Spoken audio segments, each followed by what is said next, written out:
All right. Good afternoon, everybody. Uh, my name is Ryan Maloney. Excited to have you here at another one of our virtual events presented by the National Jazz Museum in Harlem. We also have our presenting partner today with us, the Zuckerman Institute over at Columbia University, for our ongoing series, Music on the Brain. Excited to have you guys here on behalf of our executive director, Tracy Hyder Suffern, together with our artistic team of Christian McBride and John Batiste. We welcome you all here for what is now a full calendar year of, sorry, a full 365 days of virtual programming from the National Jazz Museum in Harlem in this COVID virtual space. So we really appreciate all of you tuning in. If you have an opportunity to, can you please click the little share button in the feed and push it out to your network of friends? It really goes a long ways in helping us to broaden our reach.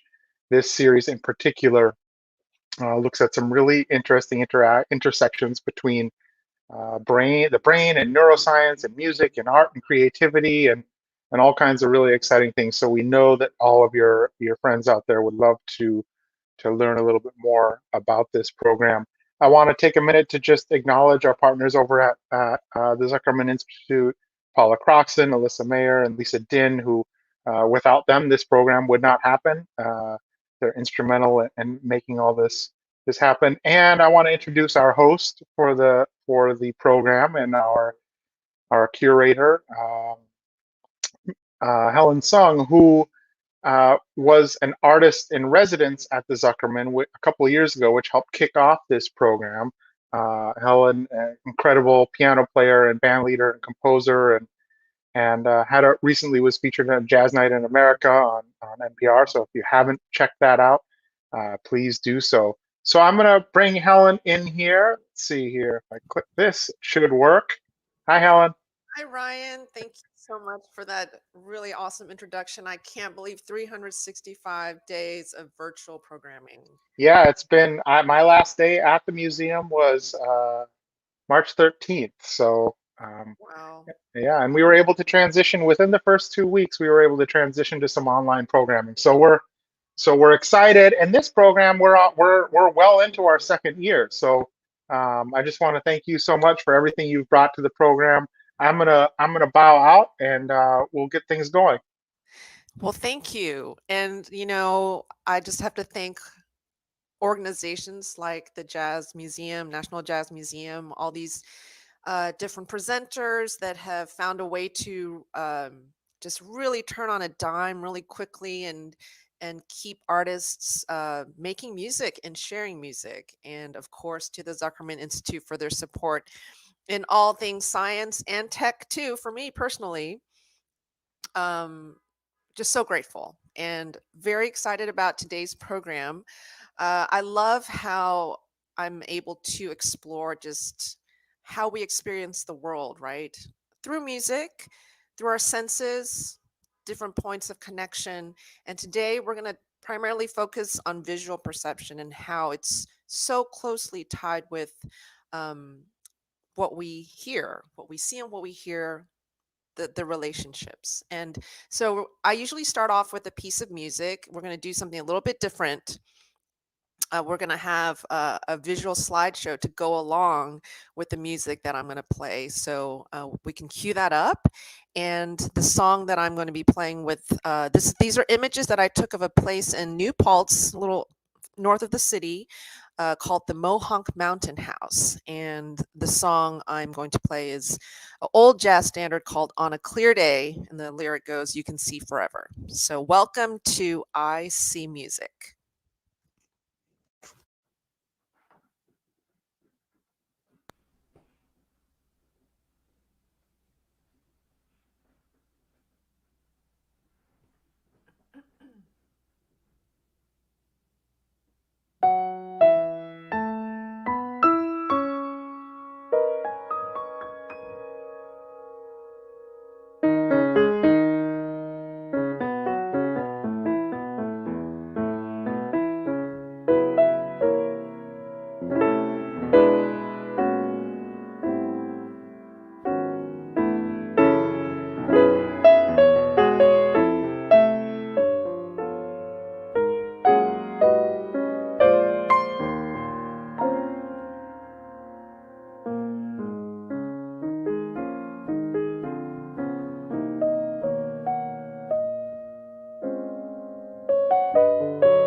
Thank you for On a Clear Day.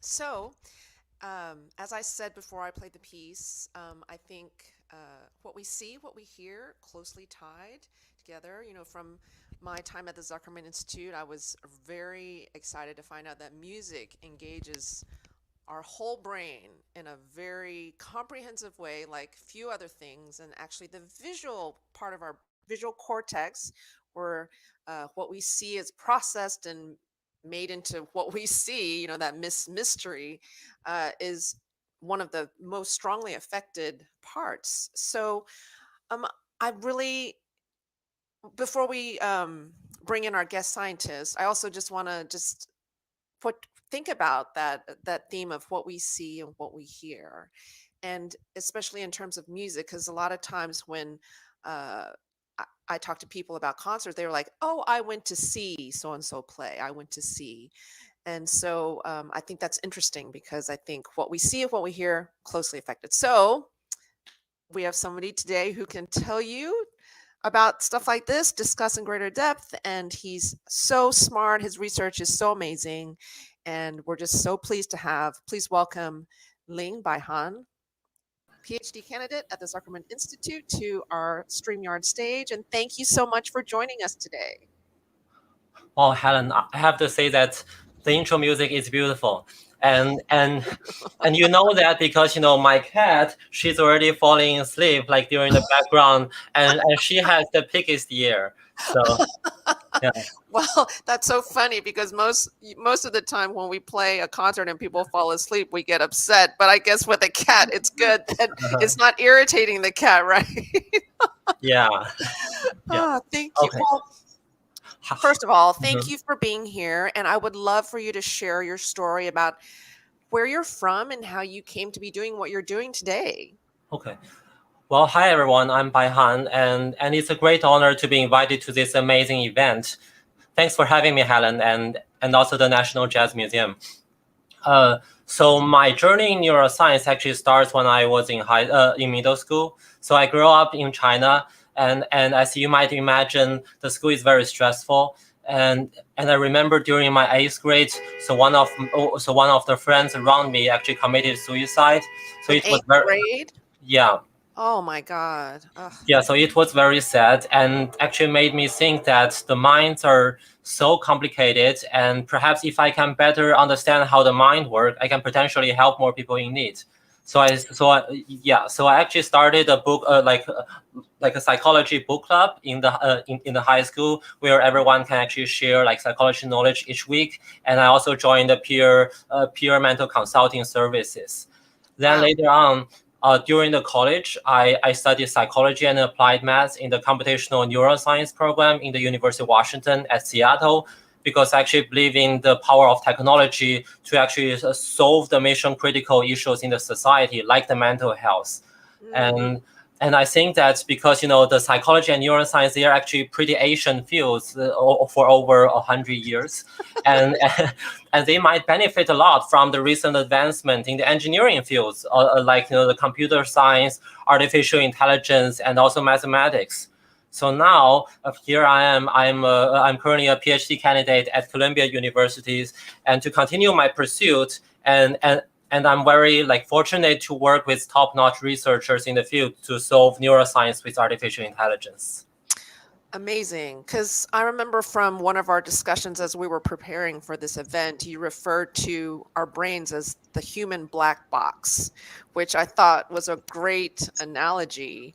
And so tell us a little bit how you use technology to try and quote unquote hack the black box, or try to uncover some of the mystery of this amazing thing, the human brain. Hmm. Yeah, so you're right. The brain is kind of like a black box because when the neuroscientists, when we usually measure things like either the neuroimaging data where you put someone inside a functional imaging machine, or the neural recording where you put the electrode onto certain brain regions to record directly. So those are only like an approximation of what's really going on under the hood. So usually we will be inviting, say, human subject or sometimes a monkey subject to actually sit in a brain scan like a functional imaging machine, and we actually show them, say, a series of visual stimuli one by one. Well, and, let me ask you, how did you come to focus on visual things? Like, we have 5 senses, and so I'm curious why. Because I read somewhere that what we see is powerful and affecting how we feel in general. So was that accident or why visual perception or stimuli? Yeah, I feel like definitely I'm not saying that neuroscientists working in certain fields actually are more important than the other ones. Oh, sorry. Yeah, no, I'm not. Yeah, but definitely because the vision is one of the most important senses which we have, and we also say that an image is worth 1,000 words, and stuff like that, meaning that so we are very vision oriented, and also during the evolutionary process, humans are one of the species which actually relies on the visual input significantly, and unlike some animals which might live in the caves for many years, and in that cases their visual cortexes will be highly degraded. So if we're that kind of species, maybe the vision neuroscience will not be the way to go for neuroscientists to understand their brain. Right. Okay. Fascinating.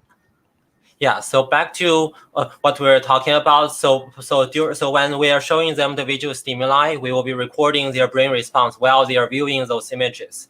But those data, they are usually like very high dimensional and abstract and hard to conceptualize. So that's why we will be using some concept of a representational space to actually visualize how the brain or certain brain region actually places different concepts in the abstract high dimensional space. So this is what I'm amazed by. So you actually write computer programs that aim to kind of simulate what the brain is doing. And this next image that we're you want to show us a couple of images, right?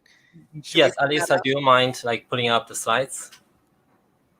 Thanks. So here's an example of two example images that a human subject might view during the fMRI, and then if you go to the next slides, so those are object concepts, right? So those object concepts are static images which are fed into your brain, and then we either record your brain or we ask the humans about some behavioral questions.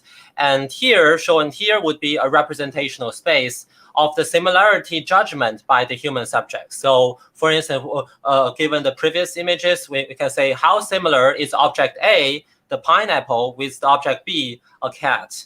So despite I don't think the cat would appreciate it if I tried to cut it open. So yeah, very different. So they should be very far.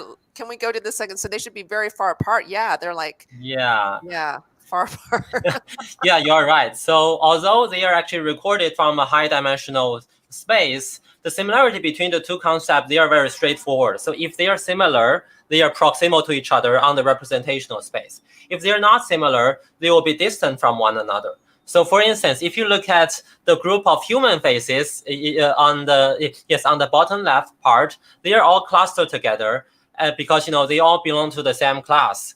And then you look at the monkey faces, they're also clustered together, but they're close to the human face clusters. So this is something our brain does automatically. So shown here is actually behavioral result, meaning that we are asking human to organize how similar they are. Okay. So that's why here our human being. So we will be placing the monkey brain next to the human brains because they both have the notion of faces. But look in the middle. We saw a wig. Yeah, we saw a wig. We also see a milk bottle. Apologize for the siren. It's New York. It happens every day. That's affecting what I'm seeing. I'm looking at all the traffic signals now over there. Yeah, it's a good example of how the auditory signals can also affect how you perceive the world, right? Wow. So the wig and the water bottle and sorry, the milk bottle. And what is that third thing in the? I think it's like a thread of strings or something like that, where you can knit your like a scarf or Oh, something like that. got So it. they're pretty hard to describe, like which categories to belong to. So that's why they actually lies in the middle. Oh, interesting. Okay. Yeah, yeah. Very If you cool. look at the next slides. Yes. So with this type of method, we can compare the representational space of different brain regions or different brains. So for instance, here we pay attention to a specific brain region called inferior temporal cortex, which is critical for visual object classification. So if you compare the representational space of the neural recording data from the monkey's IT cortex and compare it towards the neuroimaging data from a human's IT cortex, you see that they show striking similarity. So let me ask you. Uh-huh. So with this, so the slide before that was people saying, like consciously Uh-huh. grouping these images. This picture shows what the brain is doing when they're looking at these images. Exactly. Yes. So it's not as tightly clustered. Is that? Yeah. I mean, it's not as closely organized, or is that just showing that the brain, this is actually what's going on in spaces in the brain, or no? Yeah, I think it's very right. So it doesn't look as clean cut as the previous one, but you still see some sort of cluster. So for instance, the faces are all grouped together, Yes. and you can see all the animals are all grouped together, but they are not clustered that well. And there are multiple reasons behind that. So for instance, different brain regions, they actually have different functions. So for instance, certain brain regions actually specialize in the facial discrimination. So in that region, they have a very good job of distinguishing one human face with another human face. I see. And it is not the case here in the inferior temporal cortex because it's mostly to categorize in different classes. So a crude discrimination is fine. I see. Yeah. Got it. Yeah. Amazing. So that's how we. So those can suggest that these two brain areas are processing the visual input in a very similar fashion. Mm-hmm. So if you go to the next slides. So an important part of my research involves categorizing, say, the dynamic process of these neural responses. So it involves, we will be segmenting those neural responses by episodes and extract their representational space from one time point to another.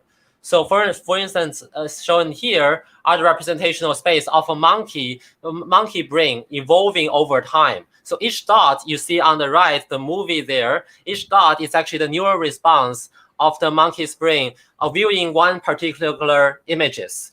And they are colored by different classes. We have the red as the faces, fruits as the blue, and places as green, so on and so forth.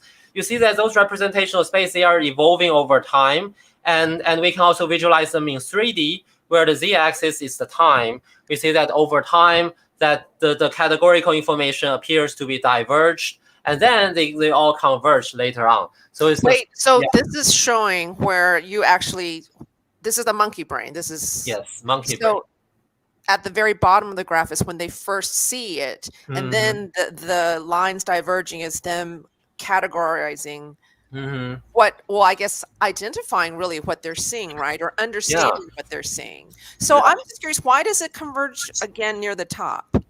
So because when you are shown the image over time, your neural response will be converging back to the equilibrium because you are not your brain will not be always like active when you are seeing the image. Right. So so that's one reason, and another reason is that we are only showing the image for a specific time slice. Right, so we're not going to show the image for the entire day and record it. The whole thing. So would you say where it's widest is when they've identified it?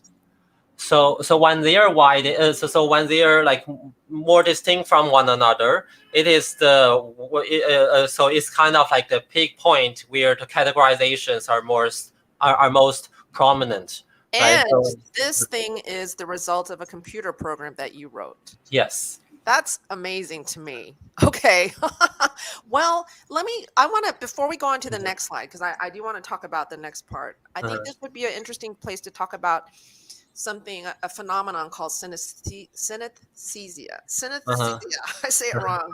It's where two senses are linked somehow for some reason. Like in music, a lot of times composers they'll say they see colors, like Olivier Messiaen, and then there was another famous German composer, Schoenberg. He affected a painter named Kandinsky, who, after seeing his a concert of Schoenberg's music, like a lot of his paintings afterwards were called compositions.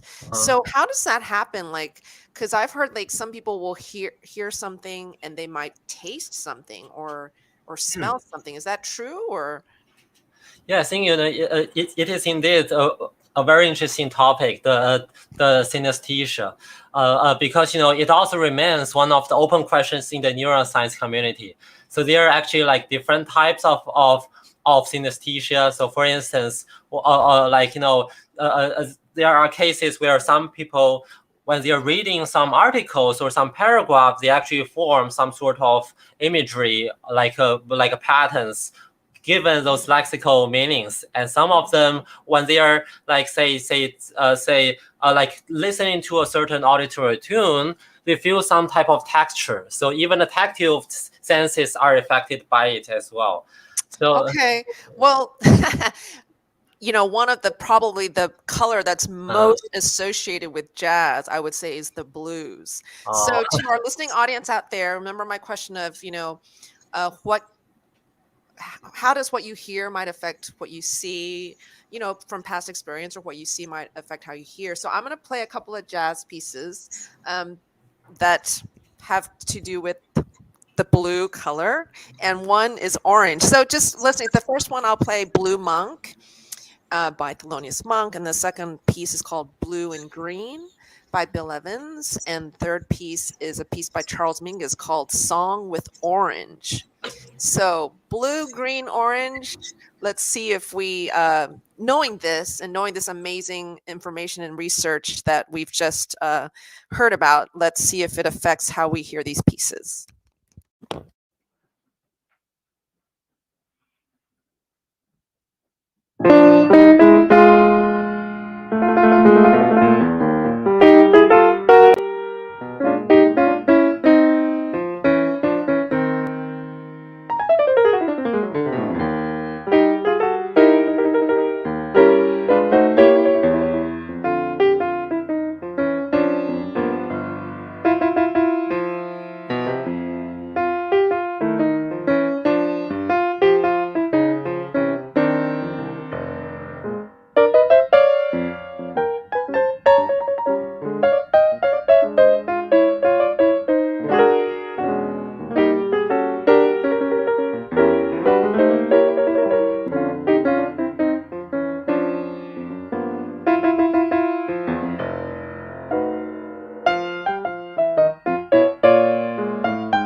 Okay, so we welcome audience input. Anything that you guys want to share, please feel free to add it into the chat. And let's welcome Baihan back to the screen. And so, yeah. So, have you heard of those pieces before? I haven't heard this before, but I can definitely feel some colors going on inside the.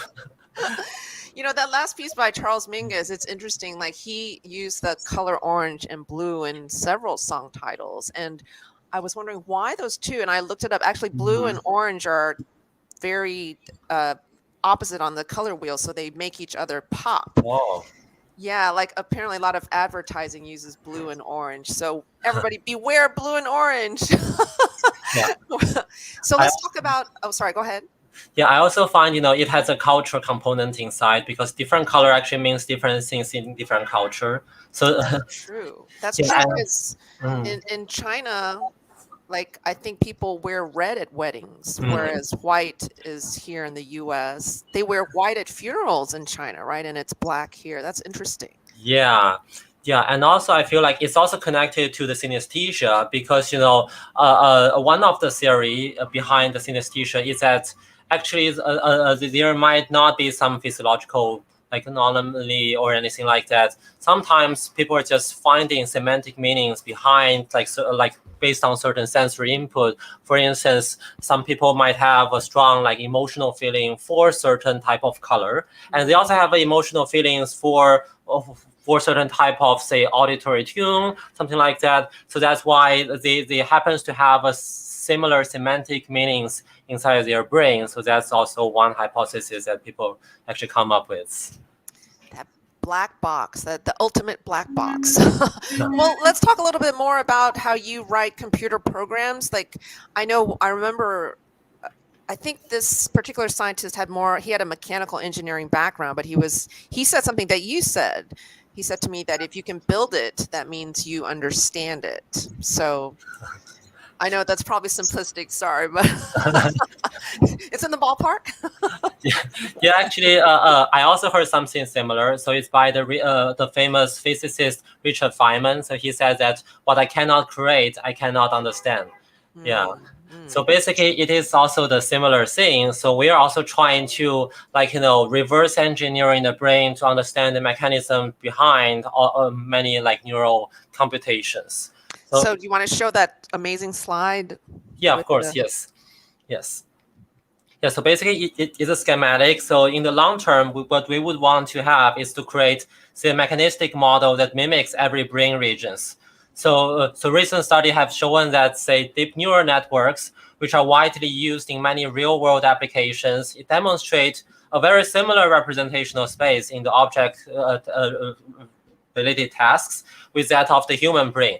So ideally, we would want to find out, say, a one-to-one mappings from certain computational modules in, say, a deep neural network or to many brain regions we're interested in. So basically, that's the main ideas behind that. So basically, you're creating something that will replicate a certain brain activity, certain brain function, like your area of what you see, maybe also what you hear. Is that what this is? You're saying is a schematic, a plan, a representation of, I guess.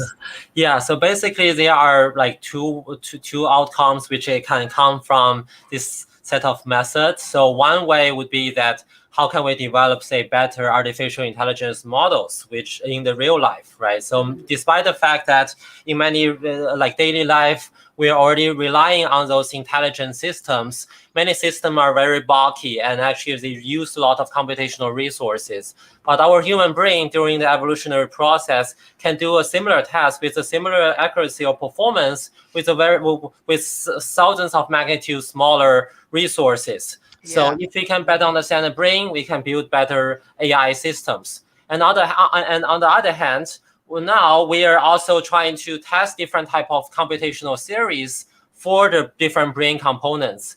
And by comparing them, we're not comparing, like you mentioned, simply on the brain response, since computational models, they actually do not have neural response. They have other type of, say, activations in some computational units, or they might have some other type of output. But despite the fact that we cannot compare them accordingly, we can compare their representational space.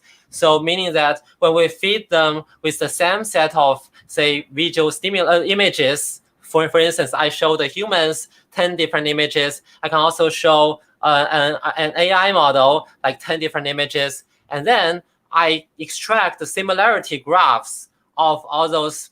So basically, when I mean similarity graph, I mean the representational space, how similar the response patterns between different different pairs of images, image input. So from that information, we can compare them accordingly. So I can understand, for the sake of pure research, like AI, like why AI? Like what are some other reasons or benefits that you see in doing this type of research? You mean benefit on the neuroscience? For humanity. I mean, I guess scientific research, it can be purely for its own sake, right? Or because is science does it care about like application in the real world or things like that? Yes, definitely. Because, for instance, when we are when we are building a computational models that tries to mimic certain part of the brain regions or mimics how the brain is performing certain tasks, we have the mechanisms of the computational models because we actually build them ourselves. So given that, we can also simulate, say anomalies from those type of behavioral tasks. For instance, if we have a computational model that helps explain how the brain are say learning from a sequence, And then maybe when we can also unfold, say different type of mental disorders, which are also doing the similar task. For instance, we can build a model where we can artificially tweak around different hyperparameters, which drives the model to do different things that can mimic a mental disorder. What are hyperparameters? Okay, sorry. The hyperparameters. So consider, say, the artificial intelligence models or computational models as a mechanic machine, right? Okay. So those mechanic machine, we can actually tweak on different parameters. For instance, I can switch on, say, I can turn on different type of power, the electrical power to power this machine, or I can use like different size of the components to actually drive this machine. So those are the degree of freedoms that we can modify our mechanic models to simulate a different process. Say we are building a robots, and the robots can have, say, different arm lengths, or they can have different type of sensors, big sensors, small sensors, like their eyes, and maybe I want to. So now we are basically building kind of like a robot to mimic the human performing certain tasks. Got it. And we can change the components of the robots to also mimic how a human do things in other conditions, say Parkinson's disorders. Maybe we want the robot to also walk in a certain type. Then we can know, okay, if these components, so basically. So that's how it connects with like different type of mental health. Amazing. Yeah, I just am so inspired by what you said about your original, the inspiration that came to you to study the brain and the amazing, the power of the mind, like you said. So yeah. Well, let's get back to like what we see affecting how we hear, and what we hear affecting what we see, and I want to really encourage those who might be tuning in to chime in, because we're going to have some activities. But tell us a little bit, because you've done some experiments, or you're familiar with the research in terms of, because as a musician, a lot of times teachers have said, you should memorize this music. You shouldn't have to look at it when you're playing, because it actually prevents you from focusing fully on the music. And I think sometimes when we listen to music, we close our eyes. So tell us a little bit about. Yeah, that's definitely the case, because so it's actually two ways, like the prompt are saying. So the vision definitely affects how we actually perceive the music. So previously there are many studies in the field on the differences of the auditory skills between, say, sighted individuals versus the blind individuals, and for instance, the blind people are reported to have, say, greater like expertise in various auditory tasks, like spatial navigation, location, or pitch discrimination. So that's why many musicians there sometimes have some sighted problem. So that is also possible for this type of things. So another interesting finding is that the blind individuals, they actually show greater amygdala activations in response to, say, emotional segments when they are listening to the music, comparing to those sighted people. So we know that the amygdala is the part of the limbic system which actually engage in, say, associated with emotions or instinct, like fight or fright. So that's quite interesting. Yeah. So can we bring up that slide with the mystery faces? Oh, okay. So that's actually a different story, because so shown here is an example of how the music can also change your visual perception. So the reason behind this, so here they actually recruited different individuals and show them like different type of images, and many of them are noisy images with no faces on them. When you say noisy images, you mean like all that grayness, like, because it's not distinct and clear and sharp, like. Yes. Okay. Yeah. Yes, and some of them, they have a happy smiley face, and some of them they have a sad face, and some of them they only have a circle, they have no faces. And then they will be playing like different type of music that elicitate different type of emotions for those individuals, and they find out that so it affects how they perceive a face is there or not. So basically, if you are listening to a happy music and you are more like your accuracy of predicting whether or not it is a happy face will be much higher. So basically, if what you see aligns with what you hear, you will have a better chance to make a correct prediction. But there are also cases where, comparing to not hearing any music, they happens to be more likely to see faces when there is not. So, based on what they're hearing, right? Yeah, based on what they're hearing. Exactly. Amazing. Well, let's do a little experiment with our audience. I'm going to play some music, and we're going to have some images up, and it's going to be choosing between two, and just as you listen to the music, maybe we would love to for you to hear your response, but which image connects more strongly to the music and why. So here's the first one.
Anybody want to chime in?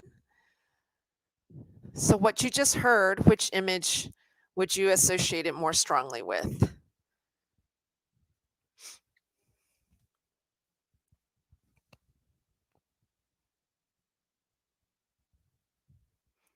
Well, I'll tell you a little bit about these two images. One is by Kandinsky, who I talked about at the beginning of the program, someone who heard Schoenberg's music, Arnold Schoenberg's music, and then his paintings after that really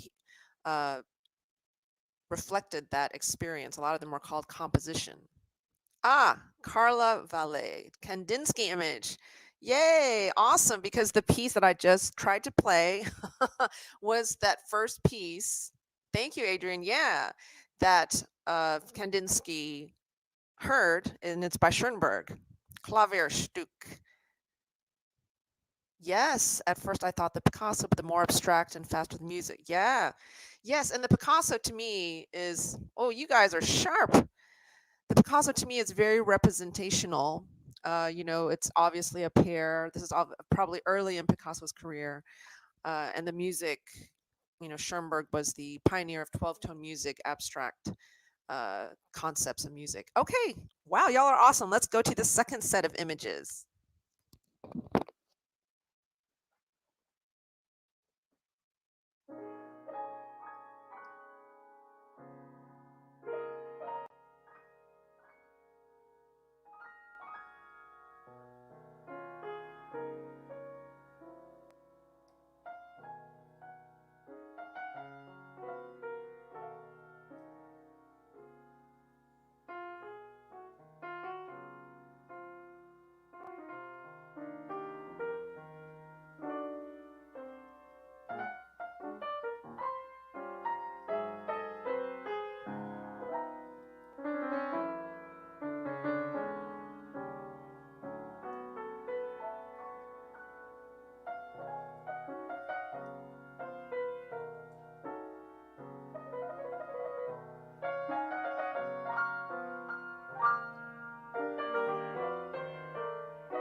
Oops, I forgot to switch mics for that one. I hope you were able to hear the music.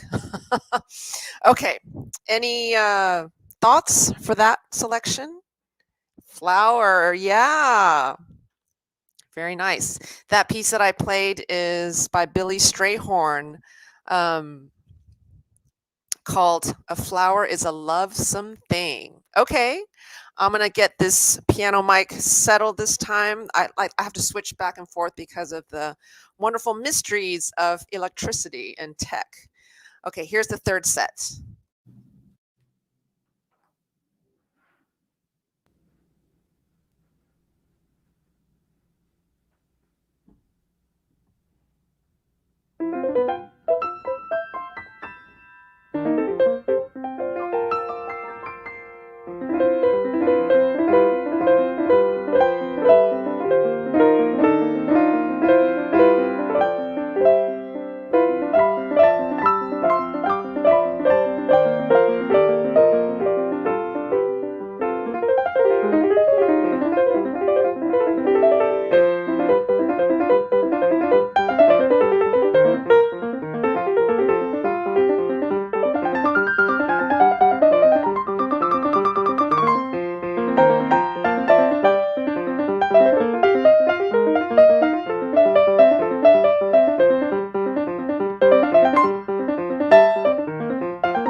Okay, how about that one? The Winding Road, Beautiful Greenery. Okay, thank you for that. The forest path feels like a journey.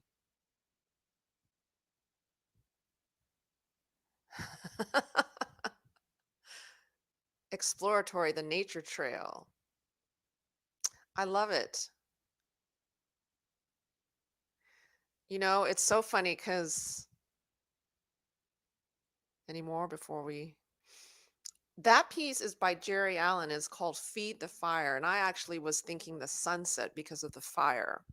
But I love it. You know, this is so great. How we see things, how we feel things, how we hear things. Ah, the sunset, more dynamic, energetic, though somewhat subdued. Okay, Ralph. Yeah. But I love this because there really is no right or wrong answer, right? Because that's something I love about jazz music. You know, I come from the classical tradition where it's very soloistic, but with jazz, you're making music with people who see the world differently, hear the world differently, experience the world differently. So I love it. I love that you heard the journey in that too, because I definitely, you know, there's a journey in that piece too.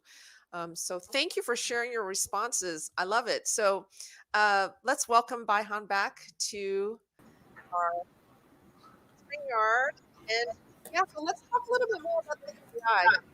So in movies and stuff, it's sometimes a little AI. Sometimes usually is not as what is it, beneficent or beneficent? Benevolent, yeah. Right. So I heard that AI, they've experimented with having AI, artificial intelligence, creating music. Tell us about that. Yeah, definitely. Yes. So basically, people are creating AI just to replace professional musicians, like make it nowadays. No. Yeah. Okay, so I'm gonna show a piece of music. If Ryan, you can help put up the slides. So basically, I would find in the future it'd be quite interesting to also record professional musicians like Helen. You are invited into like a brain scan while you are performing or composing the music. We can That would be a your very brain. big fMRI machine, though.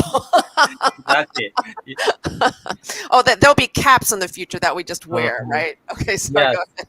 Yes, and then we also have, say, the AI model, say a neural network also performing the music, same set of music, or also composing the music on the same side. And we can compare your brains, the representational space, to see how similar they are. Are they doing the same thing, or are they just like, mechanistically producing something?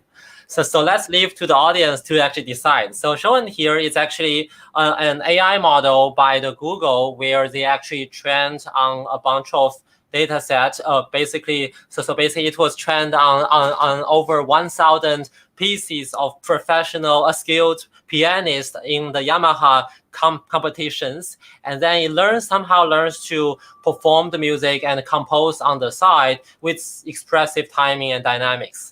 Wait, so this neural network here, that's what Google built. And the user input is what you were saying from the Yamaha competitions. Yes. And then who created this digital signal processor? That's the person I'm going to be angry with. Is that you? No, I'm just kidding. No. So then they I guess the processors for this neural network to actually create the signal, which is the music that we're about to hear created by AI. Yes. So I think for this thing, let's close our eyes maybe and listen. And I want to, I'm curious because I have my strong opinions of what it sounds like, and I'd want to hear your opinion too. Okay, so let's hear this piece.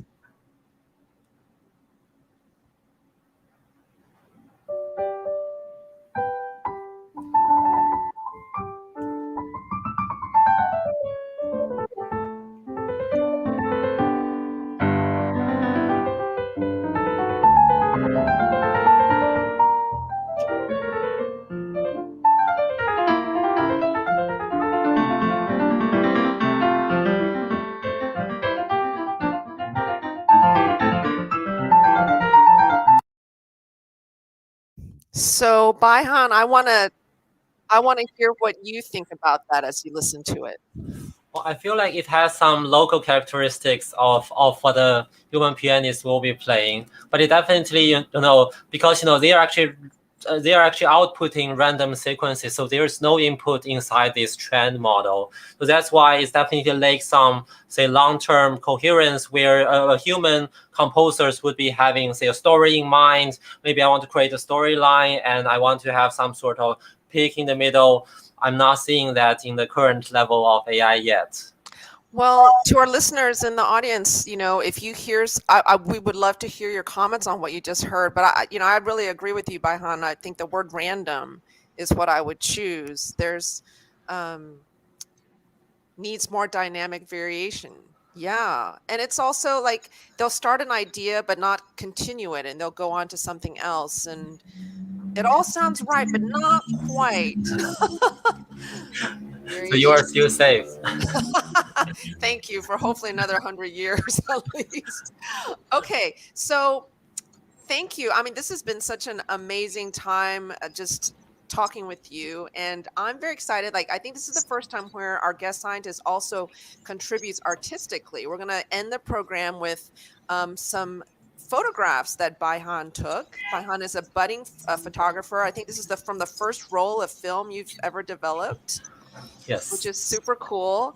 And I'm going to play music to it. Something I noticed, he sent me a bunch of photos and I noticed trees are in a lot of them. So I'm choosing two pieces, Point Sienna, which means Song of the Tree, and then All God's Children Got Rhythm. So we hope you enjoy this joint presentation from today's program, I Hear Music.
So thank you again. We want to thank Baihan Lin for joining us and being our guest scientist for the month for IQ Physics, and of course the Zuckerman Institute team, who are so awesome to work with, and giving us this beautiful forum, and the National Jazz Museum in Harlem for hosting. And we'll welcome back Ryan. Hey, everybody. Yeah, Alan, Baihan, thank you so much. Let me turn your echoes off. Sorry.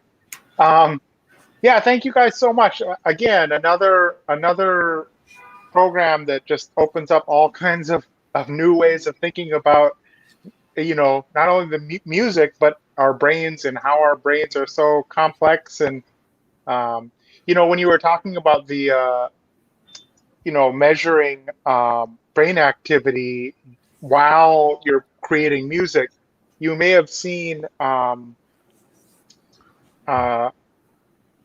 a young man, a blind piano player, who actually did that. I don't know if it was that at Columbia? It may have been where they actually put him in the machine and he was playing while Matthew Whitaker, who's Oh uh, from over in yeah, New Jersey, yes. and they were doing some examination of how his brain was working while he was playing inside the big machine, and it was all this stuff is fascinating. So I Wow. just thank you guys all for again, bringing your expertise and your music and your creativity behind with the photographs. It was absolutely amazing. And our friends at Zuckerman, again, this program would not happen without them. So Paula and Alyssa and Lisa behind the scenes who are making this all happen. We do have a session scheduled for next month. You can check jmih.org/events to find out when and where that's happening. But yeah, thank you guys. Any other closing comments that you guys want to share with us about any work you have coming up or anything you want our audience to know about? I just want to say thank you for the organizer, and also thank you for all the audience. Yeah, no, you guys were so great today, and just really, next month is Jazz History Month. When is Brain Awareness? Is that this month or I forget? I'm getting an indication that it is this month. So Brain Awareness Month. Oh, Yes. it's right now. Oh Yeah. gosh, and so I mean, awesome. Thank you to the Zuckerman Institute. I just opportunity just to keep dialoguing with super smart folks and scientists about the brain is really fantastic. So our brains are precious. Take care of them. Take care of yourselves. Take care of your communities, and we will see you again. All right. Thanks, everybody. Thank you.